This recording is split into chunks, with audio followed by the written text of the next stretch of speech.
ఎక్కడికి వెళ్తున్నావు భవాని? వంట వరపు చూడాలి కదండి, అందుకే. నీకు అవన్నీ తెలుస్తాయా? ఎందుకే అంత బిల్డప్ ఇస్తావు? మీరుండండి, నన్నెప్పుడు ఇరికించాలని చూస్తారు.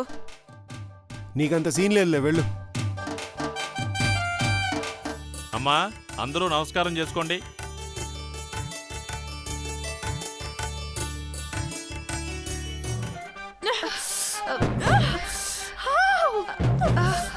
అయ్యో,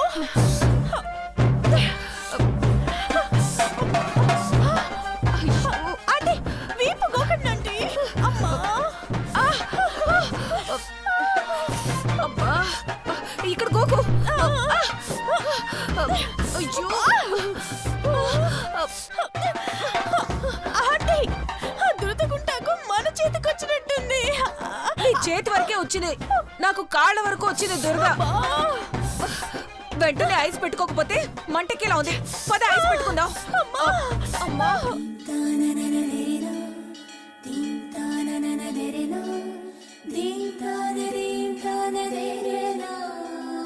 పూజ పూర్తయిందా సిద్ధాంతి గారు?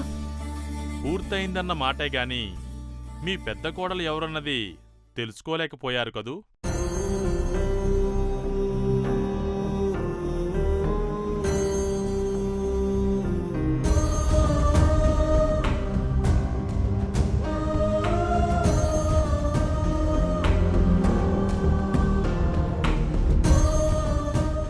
ఆ బాధే మమ్మల్ని వెంటాడుతోంది సిద్ధాంతి గారు. ఎన్ని పూజలు ఎన్ని ప్రయత్నాలు చేసినా నిరీక్షణ ఫలించలేదని మీరనుకుంటున్నారు కాని దేవేంద్ర మీద మీకుండే వాత్సల్యమాత్సర్యమే మనసులో ఉండే ఆ అమ్మాయి ఎవరో తెలియకుండా అడ్డుకుంటుందని నాకనిపిస్తుందమ్మా.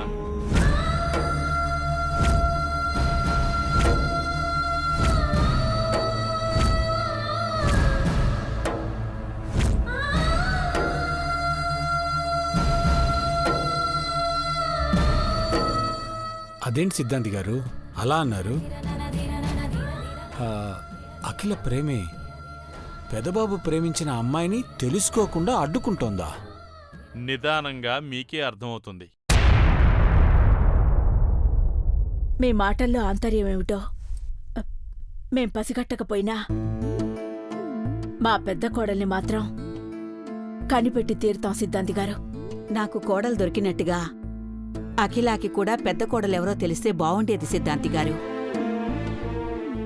విధాతరాతను అర్థం చేసుకోవడం చాలా కష్టమమ్మా. కొన్నిసార్లు విషయాన్ని మన గుప్పెట్లో పెట్టుకుని సంకల్ప బలంతో పిడికిలు బిగించుకుంటాం. మన చేతిలో ఉన్నదాన్ని చూడం. అలాగే పెద్ద కోడలు కనిపించకుండా పోతున్నా కనిపెట్టలేకపోతుంటాం. ఈసారి కన్యకా పరమేశ్వరి వ్రతం చేస్తాను సిద్ధాంతి గారు. ఆ కఠోర దీక్షకు ఫలితం దక్కకపోతే నా ఆశ కన్నా భగవంతుడి ఆటకే ప్రాధాన్యత ఉంది అనుకుంటాను. అప్పుడు చివరి నిర్ణయం తీసుకుంటాను.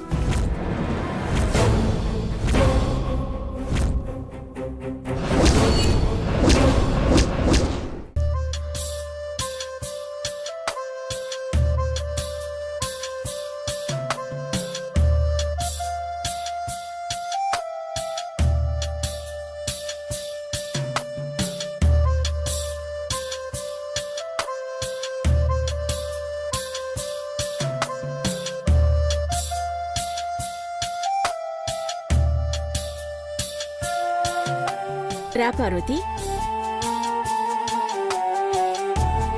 రా.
వారెవ్వా, ఇది మామూలు విధిరాత కాదు కదా.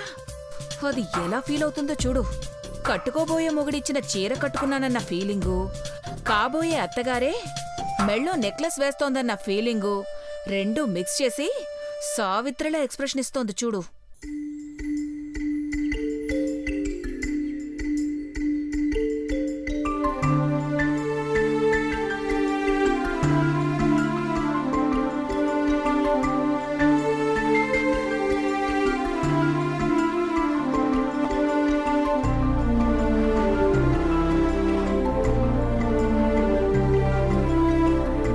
ఇక నువ్వు ఎవరి కాళ్ళు పట్టుకోవాల్సిన అవసరం లేకుండా బతకాలి పార్వతి. సునంద నిన్ను కూతుర్లా చూసుకుంటుంది.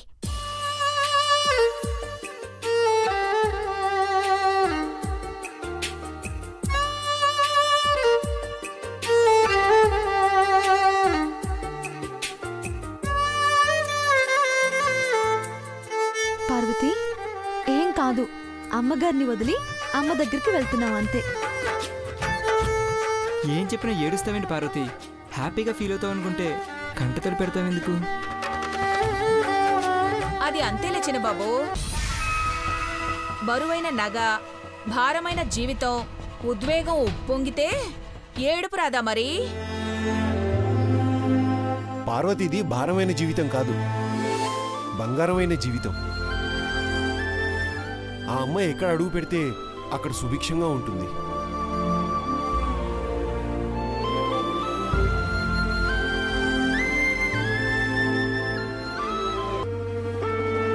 నిజం చెప్పావురా గౌరీ. పార్వతి నిజంగానే మహర్జాతకురాలు. పార్వతి, అందరికీ స్వీట్స్ ఇవ్వు. కూర్చోండి, కూర్చోండి. హా.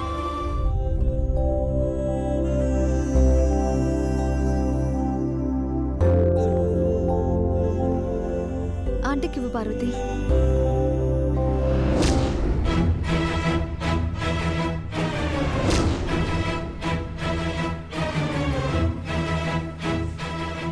తుపుక్కుమని ఉమ్మేస్తారు, చూస్తుండవే శోక సుందరి.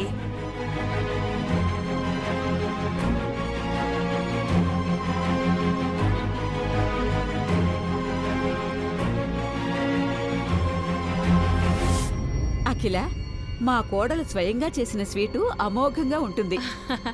అవును, ఉంటుంది ఉంటుంది. తినండి తినండి.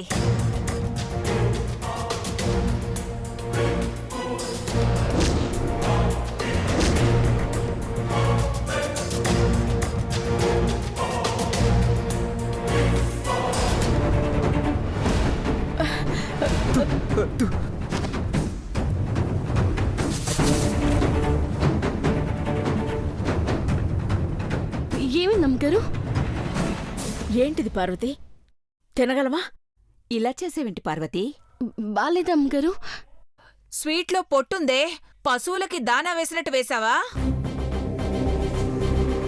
పొరపాటున పడిందేమో పిన్ని. ఇది పడినట్టు లేదు పెద్దబాబు, కలిపినట్టుంది. ఎందుకిలా చేసావు పార్వతి?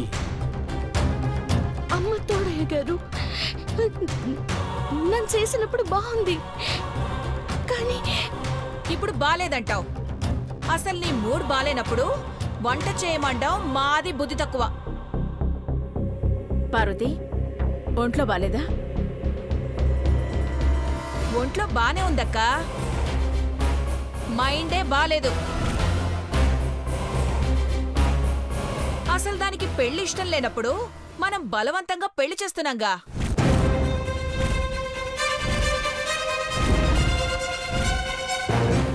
ఏదైతే జరగదని నువ్వు ఇప్పుడు చెప్తున్నావో, నేను చెప్పిన గడువులో 15 రోజు జరిగేది మళ్ళీ చెప్తున్నాను పార్వతి.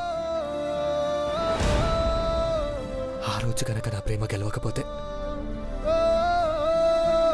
చావులోనైనా నా ప్రేమను గెలిపించుకుంటాను.